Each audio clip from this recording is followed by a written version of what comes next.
Baik, teman-teman, kami di sini akan mempresentasikan hasil tugas kelompok kami itu mengenai opportunity dan lead. Dan anggota kelompok kami, saya sendiri Yeskiel Apriadi, ada Albert Setiawan, Zaria Diki, dan Willy Pratama. Pertama-tama kita akan menyaksikan video tersebut terlebih dahulu. Salam entrepreneur UC Onliners.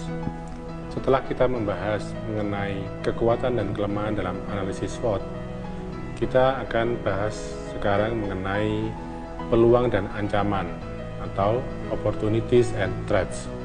Sebetulnya kalau tadi kita telah membahas tentang kekuatan dan kelemahan, itu berarti adalah hal-hal yang ada dalam internal usaha kita. Tentunya karena dalam internal, kita sebenarnya bisa punya akses untuk memperbaiki. Namun berbeda dengan kondisi di luar kita atau lingkungan eksternal yang bisa menjadi ancaman atau mungkin juga peluang. Barangkali ada orang yang mungkin tidak suka dengan kata ancaman tapi mengartikan sebagai tantangan.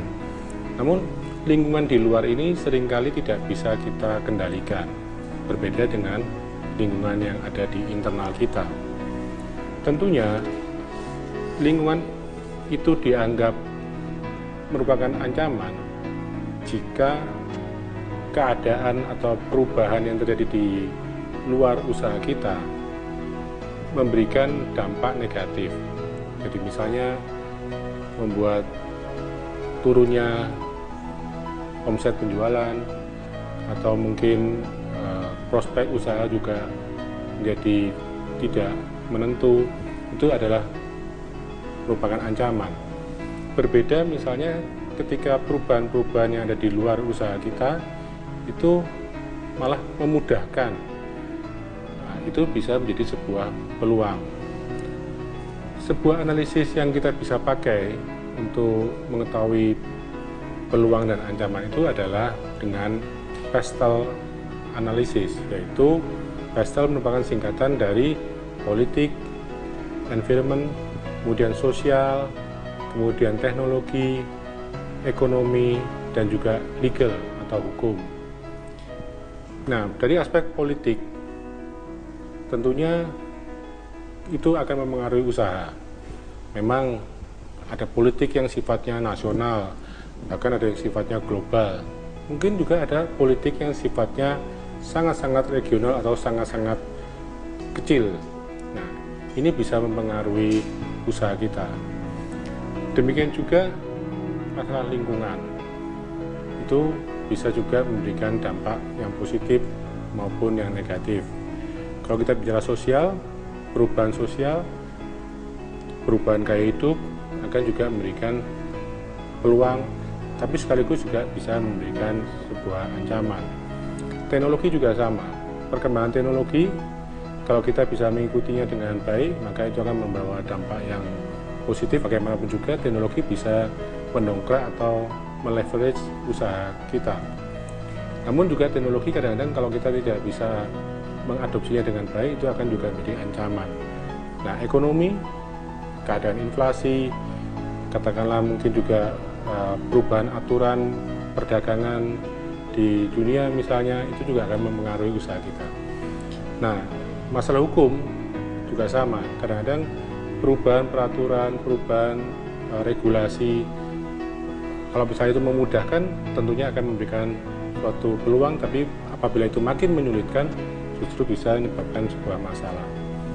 Nah, kalau kita bisa merinci satu persatu, apa-apa saja yang dari keenam aspek ini itu memberikan dampak positif, maka kita bisa masukkan sebagai sebuah peluang. Sementara kalau dampaknya negatif untuk usaha kita, itu akan menjadi sebuah ancaman.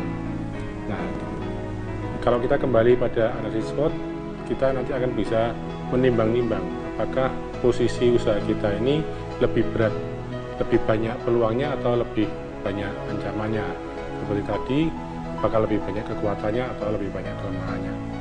Nah, nantinya dari semua ini kita akan pelajari untuk video pembelajaran berikutnya mengenai bagaimana strategi jika kita mempunyai kondisi-kondisi tertentu. Demikian mengenai analisis SWOT khususnya opportunities and threats. Saya Nur Agustinus, salam entrepreneur.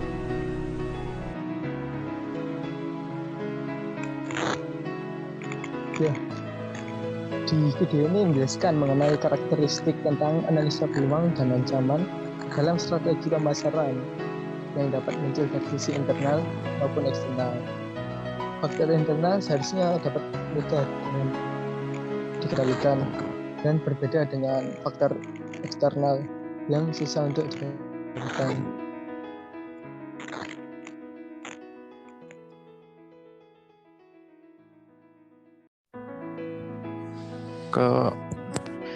Menurut saya tentang strategi pemasaran opportunities and threats adalah bertujuan untuk menemukan faktor-faktor penting dalam suatu bisnis yang dijalankan oleh perusahaan. Contohnya seperti peluang opportunities yang terdiri dari komponen-komponen yang dapat kita eksploitasi oleh perusahaan untuk memperoleh keuntungannya, dan ancaman atau threats yang merupakan komponen-komponen dari lingkungan tersebut yang menyebabkan masalah atau kerugian untuk bisnis tersebut. Sebagai tambahan, analisa yang dipakai dalam video tersebut untuk peluang dan ancaman adalah dengan menggunakan past analysis. Dengan analisis tersebut, maka akan ditemukan secara jelas tentang peluang-peluang yang dimiliki oleh usaha, apakah kita akan lebih peluang atau ancaman. Ya.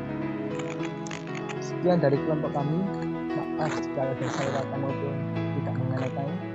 Terima kasih.